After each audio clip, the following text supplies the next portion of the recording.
I greet you in Jesus' precious name. It is Sunday morning, the 7th of July, 2024, and this is your friend, Angus Buchan, with a thought for the day. We start off in the book of Matthew, chapter 28 and verse 20. I'm reading the last part of the last verse in the Gospel of Matthew.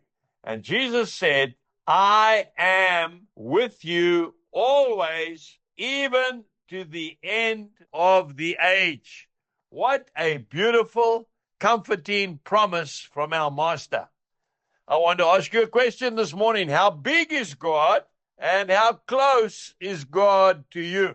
Well, a very dear friend of mine sent me a little story which I want to read to you. I want to adapt it, and it goes something like this. A little boy was asking his dad one day, how big is God?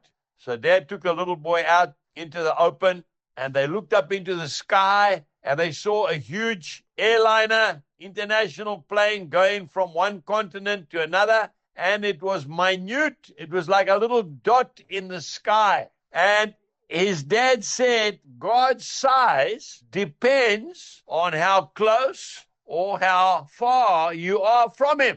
And with that, the little boy said, Dad, I can hardly see that airplane. It's just a speck in the sky. So Dad took a little boy down to the airport, and they got out and they walked up to a massive plane, a huge jumbo 747. And the little boy said, Dad, that plane is massive.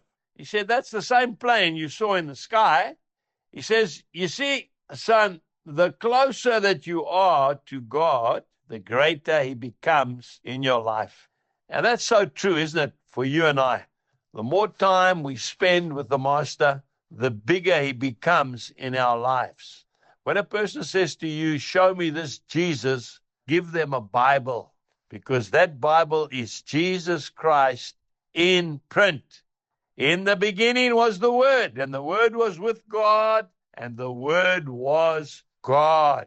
I think you'll find that in John chapter 1, verse 1. Jesus bless you, and have a special day with your dear friend. Goodbye.